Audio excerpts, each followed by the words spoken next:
Yung iniisip ko nga dati, yung parang hindi ko na rin alam yung gagawin. Parang tinry ko na lahat ng diskarte, na-fuck up yung shit ko. Yung iniisip ko talaga yun. Kaya ano yung rap ko. Parang, shit, ba't ko ba tinatry maging, tinatry pa natin magpautang dati dong di ba? Ba't ba ako biglang naging nagpapautang dito?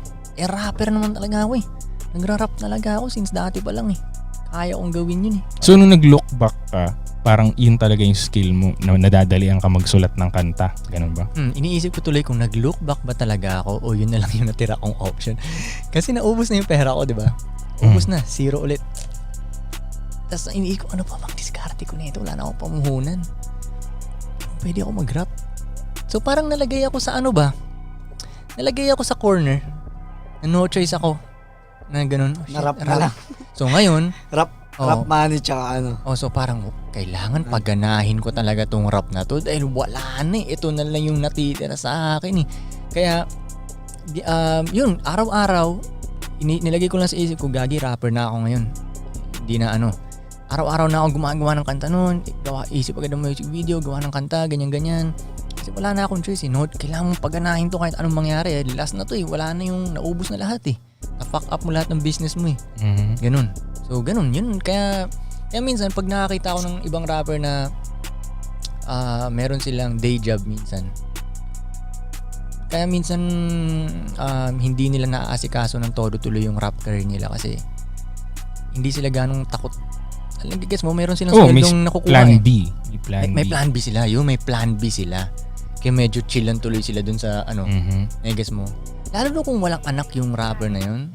Para sa akin kaya tinatanong ko minsan lagi yan pag may nagtatanong sa akin, may anak ka ba? May nang wala. Yan, pwede mong huwag ka na mag-apply po. Sagadin mo dyan sa shit mo. Sagad ka ang kailangan mo lang naman pala, pakainin sarili mo Diba? Ngayon kung may anak siyang ganyan, okay sige, no choice ka ngayon kundi mag-day job ka ngayon. Pero after ng day job mo, gawin mo pa rin yung discarding gusto mo talaga, diba? Nagigess mo. So, yun ang kaya sinagad ko lang yun sinagad ko lang kailangan ko paganahin tong rap na to or else balik na naman sa modus natin. Tinatamad na ako. Pero nung bata ka, hindi nagsusulat ka ba? Tula? Nagra-rap, sulat-sulat. Nagra-rap? Kahit sa Sorrento. Uso yung ganun, mag-rap ka sa Sorrento Kanto-kantong rap, ganyan-ganyan. Ako ang una ko ang pangalan, na-meet ko si si Bicos. Sabi ko, Bicos, ano ba? Unang rap name ko talaga is Because. Sabi ko, pero mas astig yung pagkaano ko sa pangalan ko. Kasi sa akin B-C-O-Z. Okay. Because, ganun. Kasi yung tropa ko, isa siya si Bishop. Ganun pa kami dati. So yun, may ganung background na, parang ganun. Pero nakwento nga sa akin ni Pudong nun, mahilig ka na daw talaga mag-video din Totoo. So dati naalala ko, magpapailaw kami sa court. Ako pa yung magsiset up ng camera ng pang home recording na video lang ba? Ni YouTube mo na to? Hindi, wala pang YouTube dati. Unang panahon pa yun.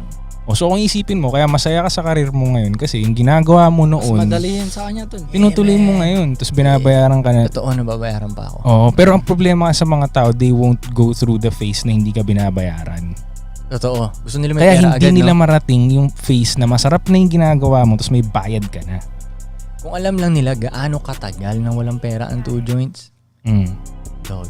Sa totoo lang, 2019 lang kami nakahawak talaga ng maayos na pera. Ang Two Joints sa tagal namin nag-music video. So ilan, mga 10 puro years? survival lang yung gagawin namin. Dekada. Kailangan makakain lang tayo doon. Lampas lang tayo sa stage na to. Ganun, 2019 lang talaga yung medyo lumuwag-luwag. Hindi pa ganun kaluwag nga yun Di ba? Hindi pa ganun. Isipin mo, ang tagal na nun. Kailan ba tayo nagsimula doon? 2009? Tapos 2019 pa lang kami nakahawak. Dekada. 2009. Di ba? Diba tiniis mo yung 1 year na yun? 10 years. Kung kaya nilang pagdaanan sana yun. Yeah. May maano sila. Tsaka bawat hardship nun yung 10 years na ang daming mahirap na challenge doon na pag normal na tao ka magko-quit ka na Pero yun nga doon mo malalaman kung para doon ka talaga sa tuktok. Pag mas maraming mahirap na challenges na dinaanan mo, tapos tinapos mo, para doon ka. Kasi marami kang maiiwan nun mga kompetensya mo, tapos ba pare-pareho kayo sa level. Kasi give up na yung iba, no? Sa unang palang stage, no? Yes, may boss level na dumating, lahat sila tiklop na. Ikaw na lang maiiwan, mas maganda yun. Mas mahirap na problema, mas maganda kasi mas maraming maiiwan.